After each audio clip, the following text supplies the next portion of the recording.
qui semble refaire surface pendant la saison froide, et la prière que Jésus a enseignée à Louisa.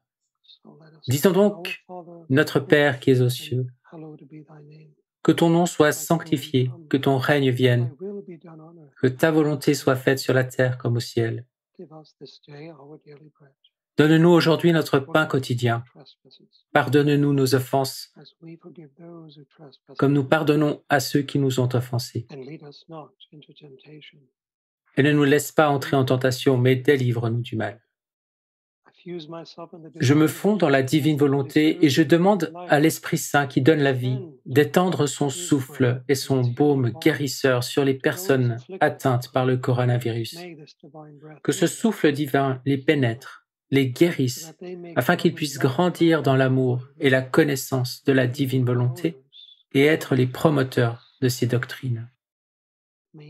Qu'aucune de leurs souffrances ne soit perdue, mais que nous, en tant qu'intercesseurs vicaires dans le fiat éternel, nous puissions accueillir leurs souffrances à travers toutes les petites croix que nous avons à vivre, pour les offrir comme une offrande parfumée, pour la guérison et le salut des âmes, par le Christ notre Seigneur. Amen. Au nom du Père, du Fils et du Saint-Esprit. Amen. Merci mon Père. Je pense que nous allons maintenant utiliser les 50 prochaines minutes environ, comme nous l'avons déjà fait, avec succès il me semble, ces 2 dernières semaines, en répondant simplement aux questions des internautes, parce qu'une fois encore, c'est une excellente occasion pour ceux qui ont des questions d'obtenir une réponse. Il y en a déjà quelques-unes qui sont arrivées et je crois que nous avons aussi discerné qu'il était préférable que vous preniez directement les questions en les sélectionnant sur le chat si vous le pouvez et d'y répondre à votre guise. Très bien. Alors, quelle est la meilleure façon de se préparer à ces temps qui viennent dans la divine volonté? Eh bien, nous commencerons par la demande la plus élémentaire, mais aussi la plus importante. L'appel que Dieu nous adresse, et il s'agit de la prière. Vous savez, lorsque la Sainte Vierge est apparue à Fatima et à Lourdes, la première chose qu'elle a demandé a été « prier, prier, prier ». Nous entendons ces paroles et nous nous disons « oui, oui, je le sais bien, mais quoi d'autre ?» Eh bien, essayons de comprendre pourquoi la Sainte Vierge l'a répété tant de fois. Comme elle l'a dit à Medjugorje, c'est que par la prière et la pénitence, ou le jeûne, nous pouvons éviter les guerres, arrêter les guerres et suspendre les lois naturelles, seulement avec la prière et le jeûne. Ainsi, lorsque nous parlons de prier, nous devons comprendre que la prière doit être constante. Beaucoup de gens aujourd'hui, et je pense que vous le savez aussi bien que moi, ne prient pas tous les jours. La grande majorité ne prie pas tous les jours. Quelle que soit la religion, on ne prie pas, et c'est un problème. Mais pour leur propre bien et leur protection, ceux qui sont prêts à le faire doivent se rappeler d'avoir une vie de prière constante, ce qui signifie qu'elle doit être ferme et régulière. Quand les choses vont mal, tout le monde se met à prier. Le 11 septembre 2001, même les païens se sont arrêtés et se sont mis à prier. Mais ce n'est pas suffisant, ce n'est pas assez pour Dieu. Dieu veut une prière constante. Il veut une prière quotidienne de la part de chacun d'entre nous. La première chose à faire pour nous préparer est donc d'être stable dans notre vie de prière quotidienne. Rien que cela vous prendra déjà des années pour le cultiver. Outre la prière, il y a les sacrements qui nous fortifient. Jésus dit à Louisa d'aller souvent, aussi souvent que possible, à la communion, sachant qu'il y aurait des temps où elle n'aurait pas accès à la communion. Pourquoi lui a-t-il dit d'y aller souvent? Parce qu'il voulait nous enseigner à travers elle l'importance d'y aller souvent. La communion nous fortifie. Il en va de même pour la confession. Saint Padre Pio, son compatriote, disait aux gens de se confesser tous les mois. Et lorsqu'un pénitent lui a demandé « Pourquoi ?», il lui a répondu « Même une chambre doit être dépoussiérée ». Ainsi, en plus de la prière et de la réception fréquente de ces 2 sacrements, nous devons également nourrir notre âme avec de bons livres, de bonnes lectures, à commencer par la Sainte Écriture, le catéchisme, les écrits de la servante de Dieu Luisa Picarretta. Mais c'est très bien pour tout le monde et en tout temps. Qu'en est-il donc plus précisément en cette fin des temps? Y a-t-il quelque chose que nous devons faire en plus de la prière, de la lecture et de la fréquentation des sacrements? Eh bien, la réponse est oui. Plus que jamais, il faut nous informer. Parce que vous ne serez pas informés comme vous l'étiez auparavant par l'Église une sainte et catholique, qui est aujourd'hui divisée. On y trouve des cardinaux opposés à d'autres cardinaux, des évêques opposés à des évêques, des prêtres opposés à des prêtres. Telle est l'Église d'aujourd'hui. C'est ce que la Vierge Marie a prophétisé à Akita au Japon, dans des révélations approuvées par l'évêque local. La Vierge Marie a annoncé que cela se produirait, et qu'après qu'il y eut des cardinaux contre des cardinaux, des évêques contre des évêques, des prêtres contre des prêtres, qu'a-t-elle dit qui devait arriver? Le feu tombera du ciel et anéantira une grande partie de l'humanité, n'épargnant ni les prêtres ni les fidèles. Le feu consumera les gens, et ce feu du ciel enflammera l'atmosphère. Littéralement, ce n'est pas un feu spirituel, c'est un feu littéral. Et qu'est-ce qui le produira? Eh bien, nous ne le savons pas. Il peut s'agir d'une déflagration militaire, d'une éruption solaire particulière, d'une anomalie quelconque. Mais nous savons que l'air va s'enflammer et que les corps vont s'enflammer comme des torches. Et c'est quelque chose qui sera le fruit de l'apostasie de l'époque dans laquelle nous vivons. Alors que faire en cette fin des temps? Nous devons nous former. Et comment faire cela? Si vous me posez la question, vous ne pouvez pas vous tromper avec Monseigneur Fulton Sheen. L'évêque Fulton Sheen, bien qu'il ait été une voie de transition entre le premier et le deuxième concile du Vatican, et beaucoup de choses qu'il a dites à l'époque ne s'appliqueraient pas nécessairement aujourd'hui de manière identique, par exemple sur la Russie. À l'époque, la Russie était l'ennemi. Il s'est donc montré très sévère à l'égard de la Russie. Mais depuis la chute du mur en 1989 et la consécration de la Russie par Jean-Paul II en 1994, reçue et acceptée par la Vierge Marie comme l'a confirmé Sœur Lucie de son vivant, la Russie s'est ouverte aux églises. Maintenant, la Russie a ouvert les églises, toutes les églises. Et Poutine vient de réhabiliter une église chrétienne qui était sur le point de tomber en ruine. Il s'est rendu sur place, l'a visité et a investi l'argent du gouvernement pour reconstruire cette église chrétienne. M. Poutine a récemment déclaré dans une interview publique que la version soviétique du communisme avait échoué et qu'il s'agissait d'un système épouvantable. Voilà donc que le président de la Russie critique le communisme. Eh bien, ce n'était pas pareil à l'époque de Fulton Sheen. Aujourd'hui, l'ennemi n'est donc plus ce qu'il était. Le communisme ne vient plus du Nord, il vient maintenant de l'Est. Oui, c'est vrai. Mais le cœur du message de Fulton Sheen est intemporel. Et c'est quelqu'un vers qui on peut toujours se tourner quand il s'agit de connaître la vérité. Et vous savez ce qu'il a fait, Monseigneur Sheen? Ce que ne font pas certains évêques. Et je ne cherche pas à critiquer un quelconque évêque, parce qu'ils cherchent tous, je crois, à faire de leur mieux. Certains d'entre eux, très peu, s'en prennent au pape, et c'est une erreur. L'évêque Sheen n'aurait jamais fait cela, pas une seule fois, jamais vous ne le verriez faire une chose pareille, critiquer ouvertement le pontife romain. Ça ne vient pas de l'Esprit de Dieu, ce n'est pas un bon esprit. Évitez ce genre de leader qui attaque le pape. Même si le pape commet des erreurs, ce n'est pas une excuse pour lui jeter des pierres. Il reste le vicaire du Christ, qu'il soit bon, mauvais ou indifférent, il doit toujours être respecté. Et s'il dit spontanément des choses fausses, quelque chose de mal, une erreur ou bien autre chose, eh bien on prie pour lui et vous offrez un sacrifice pour lui. Voilà ce qu'il faut faire. Lisez les écrits de Catherine de Sienne, c'était son approche. Et c'est Dieu qui lui a dit d'agir ainsi. Elle n'a pas inventé cette approche. Il y avait un mauvais pape à son époque. En fait, il y en avait carrément 3. Et 2 d'entre eux étaient des antipapes. Alors, qu'a-t-elle fait? Elle a demandé à Dieu, « Que dois-je faire ?» Et lui, il a répondu, « Même s'il fait quelque chose devant toi qui soit un péché mortel, ne le juge pas, prie pour lui. » Et pourtant, nous avons ces prétendus dirigeants qui dénigrent le pape et qui disent aux autres d'en faire autant. Eh bien, c'est mal. Suivez l'évêque Sheen. Il a la bonne approche. Et quand il s'agit en plus de former nos esprits, nos âmes, par la prière et de bonnes lectures comme l'écriture, le catéchisme, les écrits de Louisa, nous devons aussi avoir un bon équilibre dans la vie. Vous savez, les sacramentaux qui comprennent le scapulaire brun, la médaille miraculeuse, l'eau bénite, l'huile bénite et de préférence exorcisée, l'eau, l'huile et le sel, ces 3 éléments peuvent être exorcisés par n'importe quel prêtre. Ayez-les à portée de main à la maison. Il est bon d'oindre l'entrée des maisons ainsi que les fenêtres, les portes avec ces éléments exorcisés. Et d'autres sacramentaux, comme la Bible, le crucifix,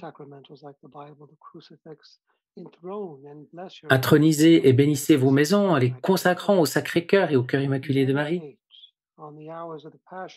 Méditez un peu les heures de la Passion, si ce n'est pas tous les jours, au moins de temps en temps, car quand il s'agit de grandir dans la divine volonté, le moyen le plus rapide, il y a de nombreuses façons de grandir dans la divine volonté. On peut lire les volumes, en discuter en groupe, on peut participer à une retraite, écouter des vidéos, etc. Mais la manière la plus rapide, la plus efficace de grandir dans la divine volonté, vous savez ce que c'est? C'est de lire les heures de la Passion. Ce n'est pas parce que les heures de la Passion sont différentes du livre du ciel. Ils proviennent tous deux de la même source, qui est Dieu. Mais c'est parce que les heures de la Passion font de vous non pas un spectateur, mais un acteur. Lorsque vous lisez les volumes du livre du ciel, vous êtes spectateur. Vous lisez passivement ce qui se passe entre Jésus et Louisa. Vous n'êtes pas engagé personnellement. Lorsque vous lisez les heures de la Passion, vous êtes engagé, vous êtes acteur. Et c'est la voie rapide pour progresser dans la divine volonté. Pourquoi? Parce que ce qui vous fait grandir en sainteté, numéro 1, il y a plusieurs choses.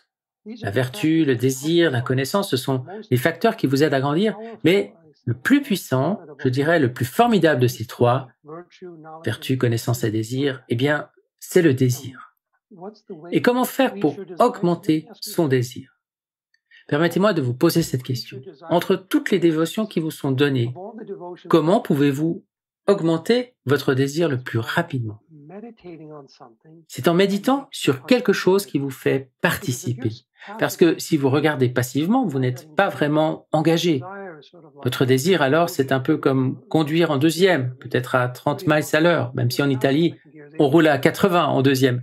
Mais si vous lisez plutôt les heures de la Passion, vous passerez à la 4e vitesse, parce que vous êtes maintenant impliqué, vos sentiments sont engagés. Ce n'est pas seulement Louisa qui est concernée, c'est vous qui l'êtes maintenant.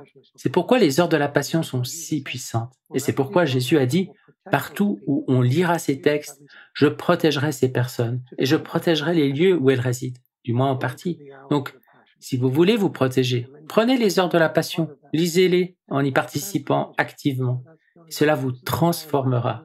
À mon avis, c'est ce qui attisera votre désir plus que tout autre écrit de Louisa. Merci pour la réponse, mon père. Il est bon de noter aussi que lorsque vous avez dit qu'il ne fallait pas dénigrer le pape, ce n'est pas seulement une question de charité, mais nous ne voulons pas non plus aider et encourager l'ennemi, parce que vous savez, le communisme, les forces du mal, ils savent ce qu'ils doivent faire, détruire ou essayer de détruire l'Église catholique, y compris en destituant le pontife. Nous ne voulons donc pas participer à cela, contribuer au succès de cette pensée diabolique. Amen à ça. C'est tout à fait exact. Merci pour cette réponse très complète. N'est-ce pas contraire aux enseignements de l'Église dans les heures de la Passion à la 7e heure lorsque Marie et Louisa administrent le précieux sang de Jésus aux âmes? La note de bas de page 140 indique qu'elles ont coopéré à l'œuvre de rédemption du Christ. Pourriez-vous expliquer ce point? Oui, c'est ce qu'elles ont fait. Et ce n'est pas contraire à l'enseignement de l'Église. Rappelez-vous, il y a quelques mois, le pape François a déclaré que le fait d'appeler Marie co-rédemptrice revenait à la mettre sur un pied d'égalité avec la divinité et que nous devions rester prudents. Elle n'est pas une déesse, elle est l'une d'entre nous, même si elle a été conçue sans péché. Certains se sont offusqués de cette déclaration et ont commencé à critiquer le pape. J'ai répondu à ces critiques en montrant que les propos du pape François étaient conformes à ceux du cardinal Ratzinger et à ceux du pape Jean-Paul II. Si vous voulez lire mon article, je crois qu'il se trouve sur mon site internet, sinon je peux vous l'envoyer. Mais en gros, le pape Jean-Paul II a déclaré que Marie avait un rôle subordonné dans l'œuvre de la rédemption du Christ. Le cardinal Ratzinger, lui, a déclaré qu'appeler Marie co-rédemptrice était un titre trop fort pour Marie. Ce sont les mots du cardinal Ratzinger. Pourquoi serait-ce donc un mot trop fort? Bien, dans la première épître à Timothée, saint Paul dit que nous n'avons qu'un seul médiateur entre Dieu et les hommes, un homme, le Christ Jésus, qui s'est donné lui-même en rançon pour tous. Cela signifie donc que Marie ne peut pas être co-rédemptrice s'il n'y a qu'un seul médiateur. Pourtant, dans les écrits de Louisa, Jésus désigne Marie comme co-rédemptrice. Et il utilise aussi ce titre dans d'autres écrits, d'autres prophètes approuvés par l'Église. Essayons donc de trouver le moyen de réconcilier toutes ces données. D'une part, 3 papes disent que les mots co-rédemptrice, médiatrice et avocate sont trop forts, ou qu'il manque de contexte théologique. C'est l'expression utilisée par le Vatican en l'an 2000.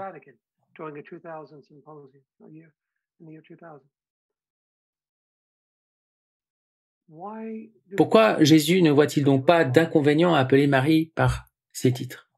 Parce que Dieu connaît le contexte. Ainsi, lorsque Dieu utilise le mot « co-rédemptrice » au sujet de Marie, il sait qu'il s'agit d'un rôle subordonné.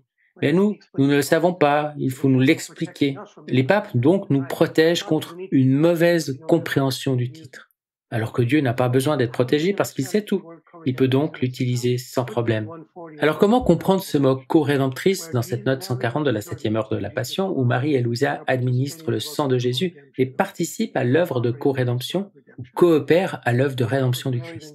Commençons par Marie, puis Louisa et enfin nous. Marie est co-rédemptrice au sens subordonné du terme, c'est ce que disait le pape Jean-Paul II, mais au sens subordonné du terme.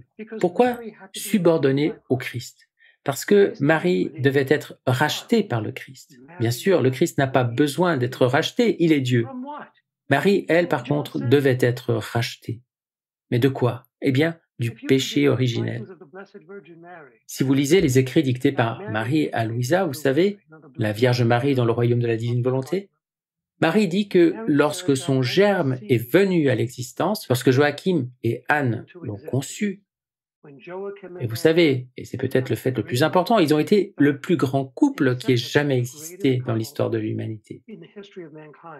Le couple le plus saint qui ait jamais vécu. Après Joseph et Marie, bien sûr, Joachim et Anne sont sans doute le plus saint des couples. Au moment de la fécondation de son germe, le fiat divin, dit Marie, a plané sur lui, l'a entouré, l'a recouvert, comme l'Esprit Saint la recouvrira plus tard à l'Annonciation. Il a recouvert son germe et y a ôté le péché originel. Et à ce moment-là, Marie a été conçue. Mais il fallait d'abord éliminer le péché originel. C'est ce qu'a fait le fiat divin.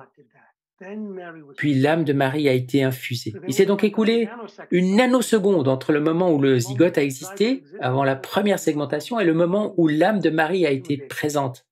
Nous ne connaissons pas cette nanoseconde, mais ce que nous savons, c'est que Marie dit que le germe a d'abord été purifié et qu'ensuite elle est entrée.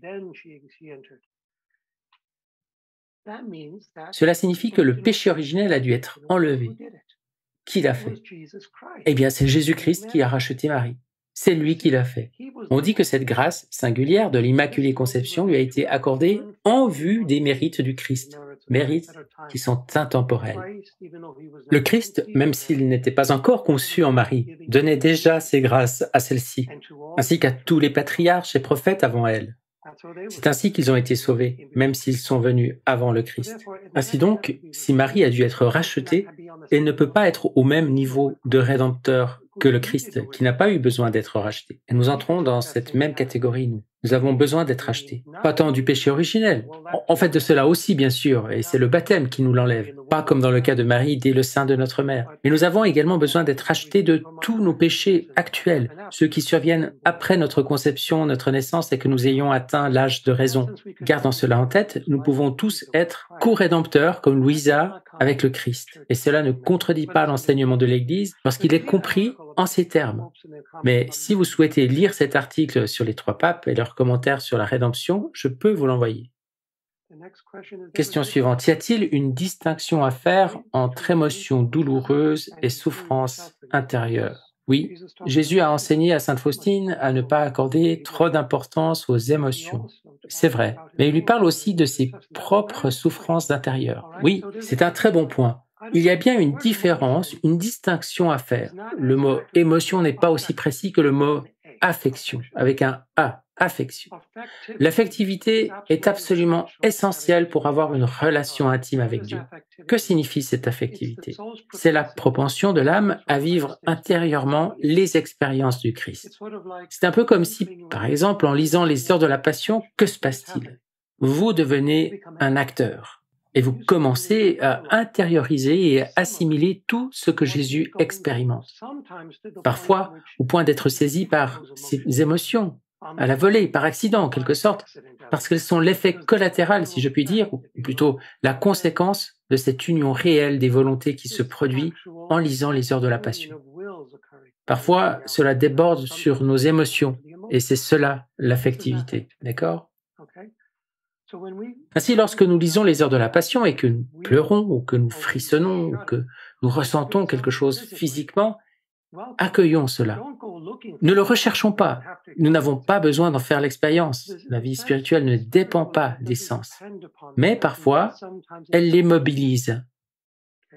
Parce que nous sommes constitués d'un corps et d'une âme, et pas seulement d'une âme.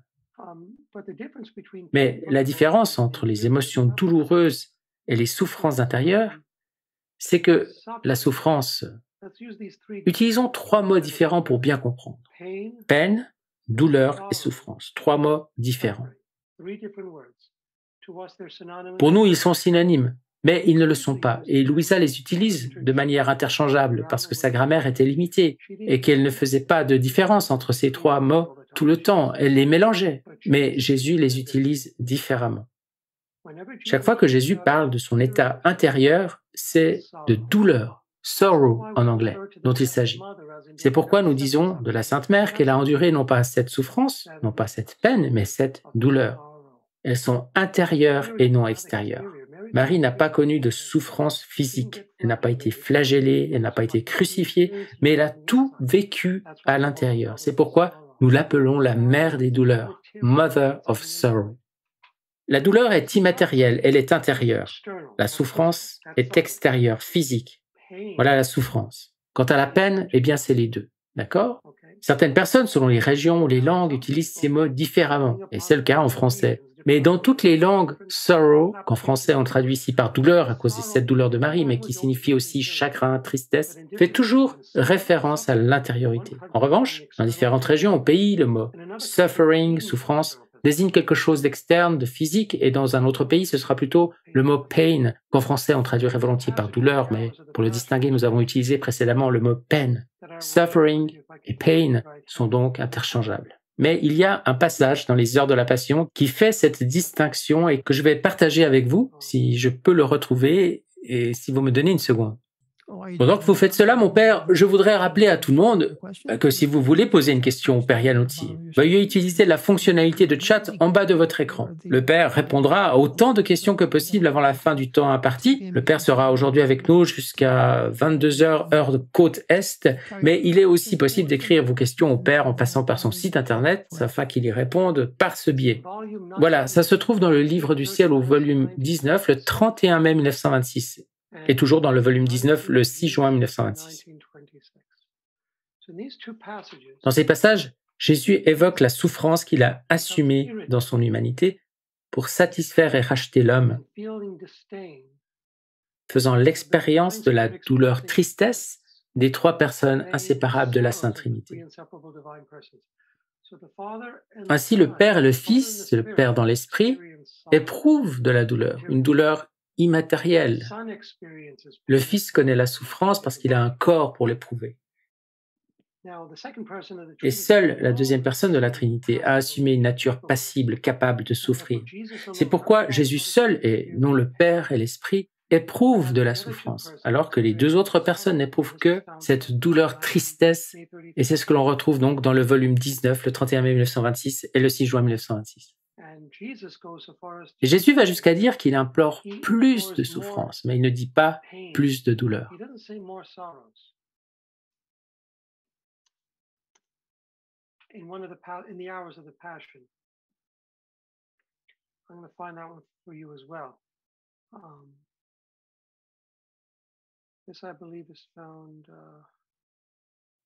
Dans les heures de la Passion également, je crois que cela se trouve à la 9e heure, est-ce juste? Oui, c'est la 9e heure de la Passion.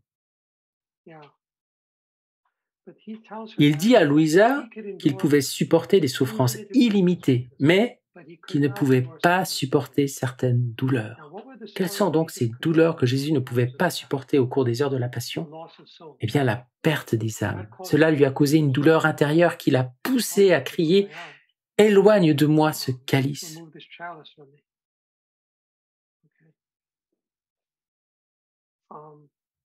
Merci de bien vouloir expliquer ce qu'est l'acte premier dont Jésus parle souvent.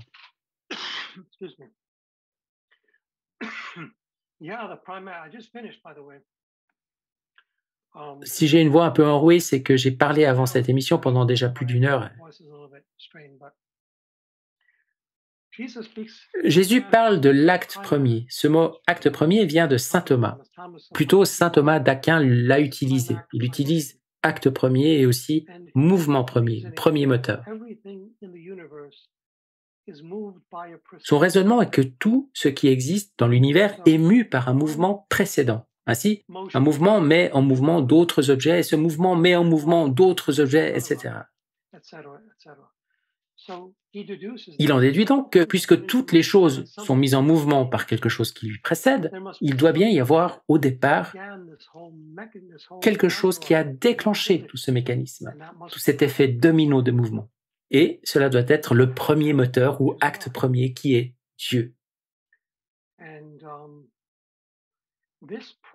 Et cet acte premier de Dieu engendre et soutient toutes les actions successives.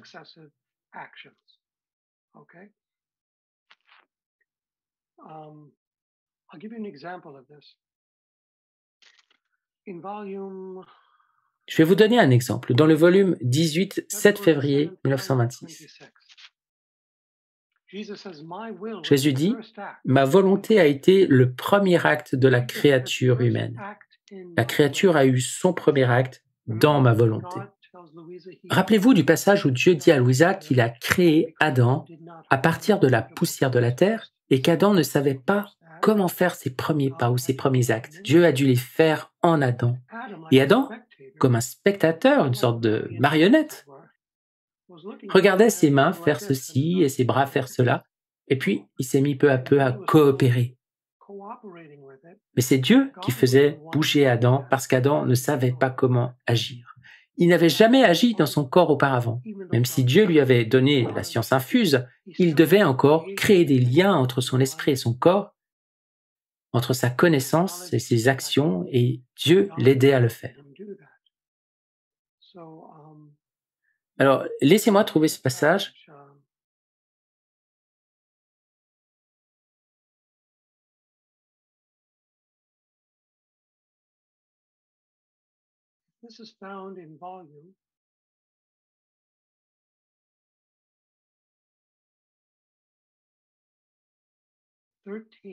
Cela se trouve dans le volume 28, le 18 avril 1930. Alors je lis l'original italien, qui va ainsi. Tanto è vero che il nostro amore giunse a tanto che tutti i primi atti fatti in Adamo furono fatti dal suo creatore. Ici, le Seigneur dit, notre amour est tel que nous, la Trinité, avons accompli en Adam chacun de ses premiers actes.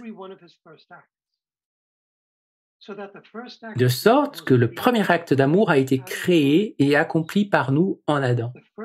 Le premier battement de cœur, la première pensée, la première parole, en somme, les premiers actes que nous avons accomplis en Adam l'ont rendu capable de faire tout ce qu'il ferait plus tard. Et nos premiers actes ont été suivis par les actes d'Adam. Par conséquent, s'il aimait, son amour naîtrait de notre premier acte d'amour. Ici, le Seigneur dit que Dieu avait placé en Adam comme des fontaines qui étaient toujours en train de s'écouler, toujours disponibles. Et ces fontaines que Dieu avait placées au plus profond de l'âme d'Adam étaient la source de toutes les actions qu'il accomplirait plus tard. C'est pourquoi Adam devait toujours puiser à ces fontaines d'amour, de lumière, de sainteté, de connaissance, de force, d'âme, de conseil, de piété. Il devait toujours y puiser, d'accord ? Et c'est pourquoi, lorsque Dieu utilise le terme « acte premier », c'est à cela qu'il fait référence. Et ce premier acte n'est pas limité à Adam. Il s'est étendu à tout ce qui existe dans l'univers. Ainsi, lorsque Dieu a créé le soleil, il a créé les ceintures qui l'entourent et il a créé la distance entre les deux ceintures de notre système solaire qui tourneraient autour de lui.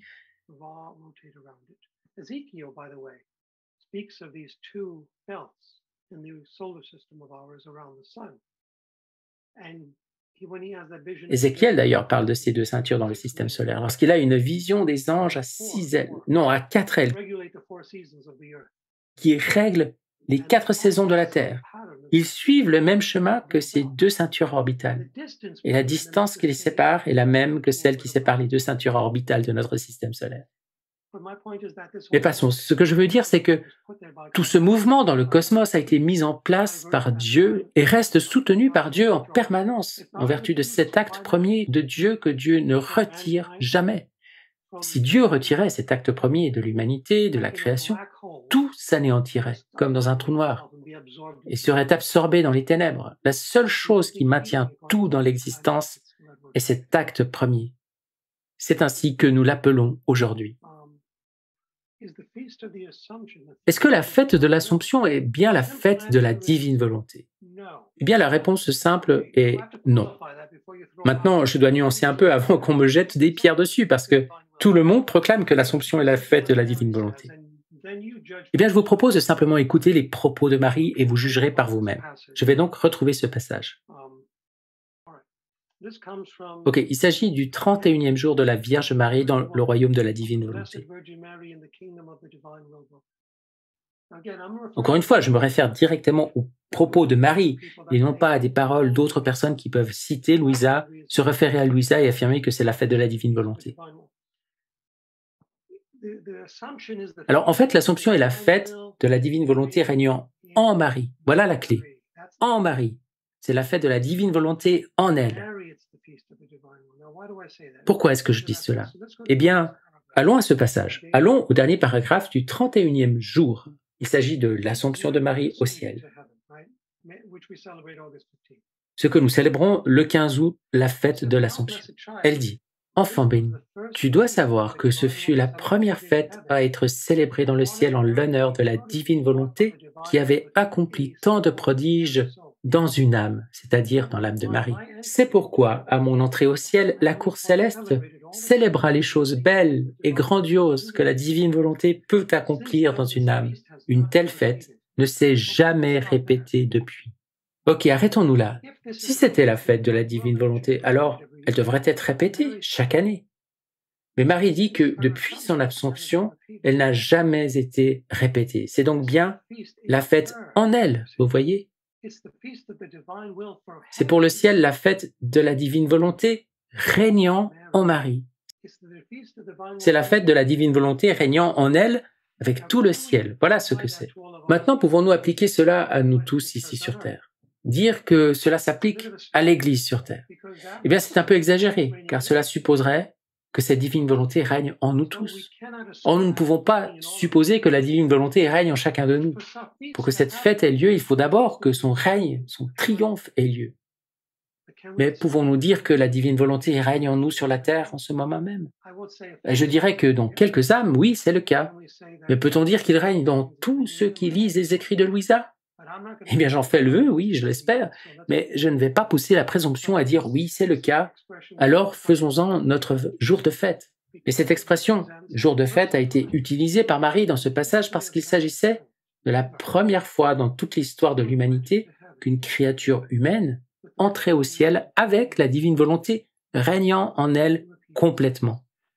Et cela ne s'est jamais reproduit depuis. Depuis lors, cela s'est répété, oui, avec Louisa. Après Marie, cela s'est répété pour la première fois avec Louisa. Certains disent aussi que Saint Joseph aurait vécu dans la divine volonté et que cette fête est pour lui aussi. Mais rappelez-vous que Saint Joseph est mort avant Marie. Donc si Saint Joseph avait vécu dans la divine volonté, eh bien ce n'aurait pas été la première fête avec Marie, mais seulement une deuxième fête. Vous voyez? C'est un problème pour ceux qui affirment que Saint Joseph avait le don de la divine volonté. Ils ne peuvent expliquer cette anomalie. Pourquoi Marie dirait-elle que c'est la première fête si Saint Joseph a vraiment vécu dans la divine volonté, alors qu'il est allé au ciel avant elle? Mais ce qu'on peut tout de même dire à propos de Saint Joseph, c'est qu'il a vécu dans le royaume.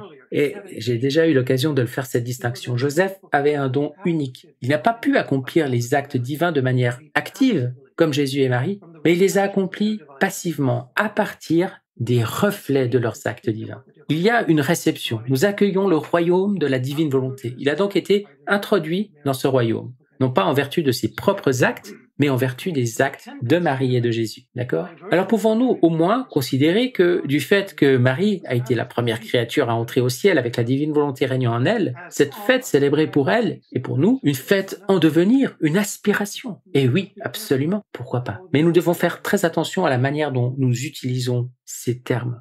D'accord?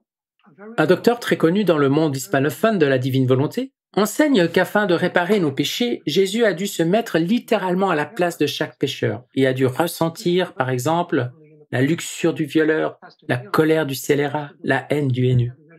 Il me semble que ce n'est pas juste. Non, ce n'est pas juste, ce n'est pas vrai. Rappelez-vous ce que dit Paul. Ayant la condition de Dieu, Jésus-Christ ne retint pas jalousement le rang qui l'égalait à Dieu, mais il s'est anéanti prenant la condition de serviteur, devenant semblable aux hommes, reconnu homme à son aspect. Mais il était sans péché.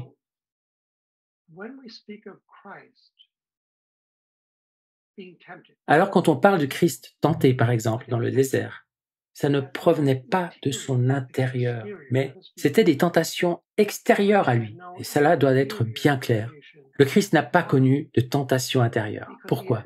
Parce qu'il n'avait pas la concupiscence. Il a été conçu sans péché. La concupiscence vient du péché originel. Et c'est l'enseignement du Concile de Trente. La concupiscence conduit à la tentation intérieure. Le Christ a donc pu avoir de l'intérieur des luttes dans son humanité. Il a pleuré, il s'est irrité qu'un seul des 9 lépreux revienne le remercier, il s'est mis en colère sur la place du marché et a renversé les tables, il a pris une corde et a chassé les bœufs. Il a crié contre les pharisiens en les appelant sépulcres blanchis, remplis d'ossements à l'intérieur et de toutes sortes de choses impures. Donc le Christ a été éprouvé dans les limites de son humanité, mais il n'a jamais péché. Et il ne pouvait pas pécher parce qu'il était Dieu. Il était totalement impossible pour le Christ de pécher. Un point, c'est tout. Marie aurait pu pécher, mais elle ne l'a jamais fait. Très bien. Donc le Christ ne pouvait pas connaître la concupiscence, comme nous. Il ne pouvait pas éprouver des choses, disons,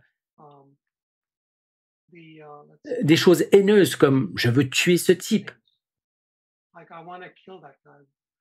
Et il pouvait en ressentir les effets. Il y a une légère différence ici qui fait toute la différence. C'est une nuance très importante, analogue à la distinction entre transmission du péché et effet du péché.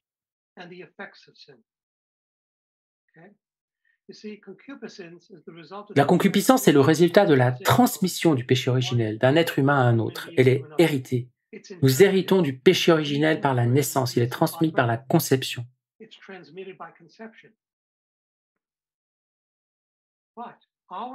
Mais les péchés que nous commettons aujourd'hui, nous ne les transmettons pas à notre progéniture par la conception, mais plutôt par l'exemple. Les effets de nos péchés influencent donc négativement nos enfants.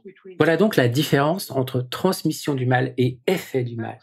Je veux juste utiliser cette analogie pour vous montrer la distinction entre ce que le Christ a pu expérimenter et ce que nous pouvons expérimenter. Comme nous sommes conçus dans le péché originel, nous devons être purifiés. De quoi? Eh bien, du péché originel. Et même si nous sommes purifiés, nous conservons ce qu'on appelle la concupiscence, l'inclination à faire le mal. Et ce, même après le baptême.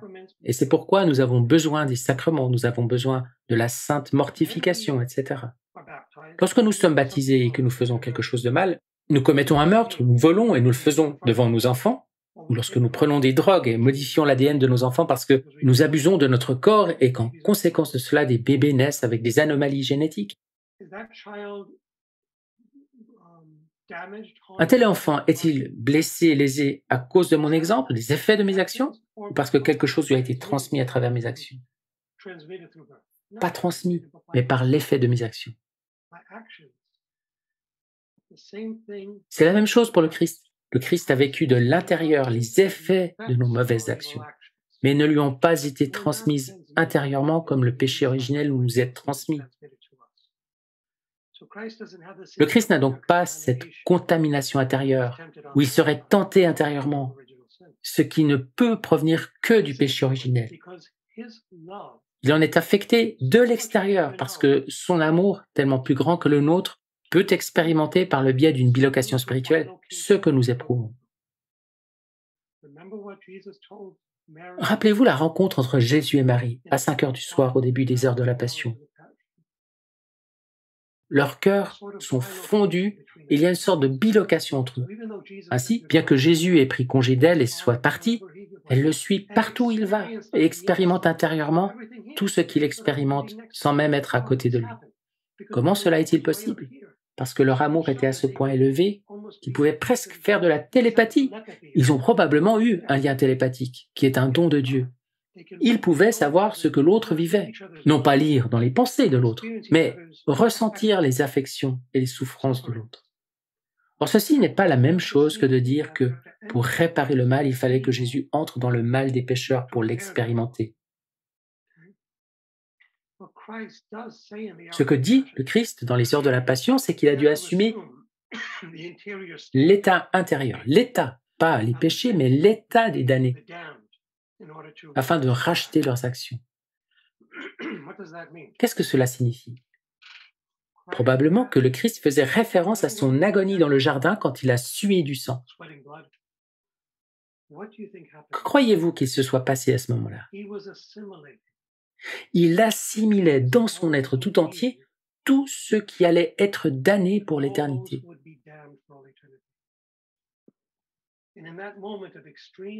Et dans ce moment de désespoir extrême, si vous voulez, ou d'angoisse extrême, le diable a cherché à le dissuader d'aller de l'avant avec la croix.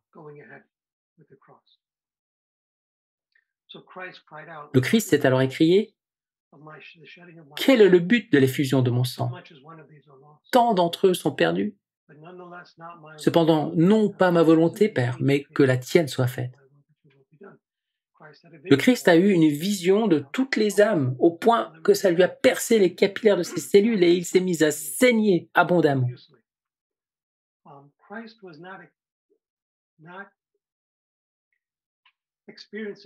Le Christ n'a pas fait l'expérience de tous les maux des personnes qui commettent des actes délibérément mauvais.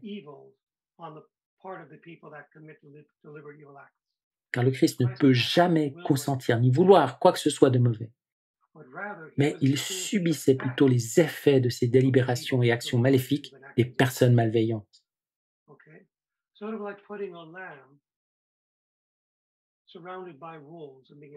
C'est un peu comme un agneau entouré de loups et attaqué par ses loups.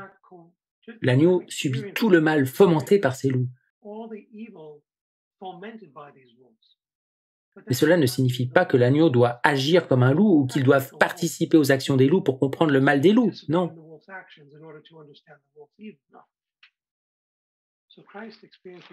Le Christ a donc expérimenté les effets du mal, de tous les maux. En ce sens, il a donc expérimenté intérieurement toute la gamme des mauvaises actions commises par les âmes, mais sans délibération aucune, sans jamais consentir à ce mal. Le Christ a donc pu racheter tous les actes de tous les damnés en expérimentant leur état d'âme, leur état de désespoir, leur état de dureté de cœur face à la grâce de Dieu, refusant la repentance finale. Il a vécu toutes ces offenses et c'est ce qui lui a fait verser son sang.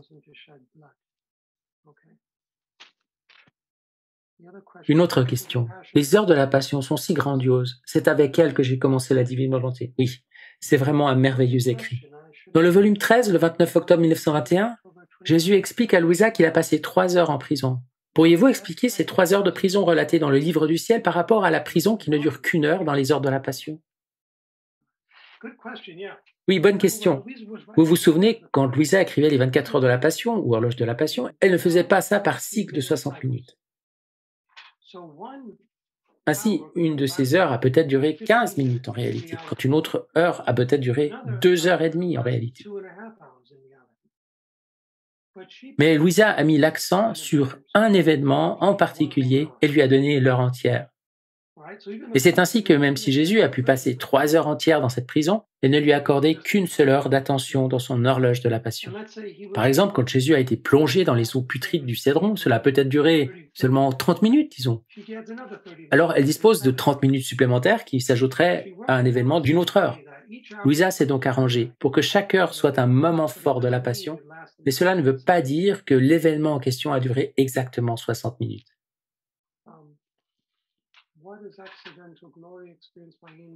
Quelle est cette gloire accidentelle éprouvée par les anges et les saints lorsque le sang de Jésus est administré par Louisa et Marie dans la 7e heure? Oui, ok, gloire accidentelle et gloire essentielle. Ce sont des termes philosophiques adoptés par les théologiens pour exprimer la distinction entre ce qui appartient ou non à la capacité propre de l'individu à mériter ou démériter.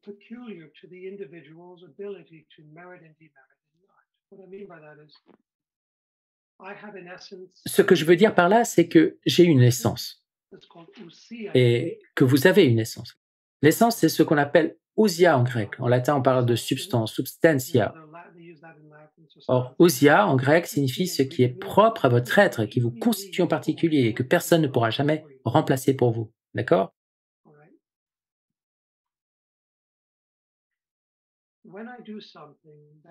Quand je fais quelque chose de bien, je peux mériter la grâce, n'est-ce pas? Je peux mériter une récompense.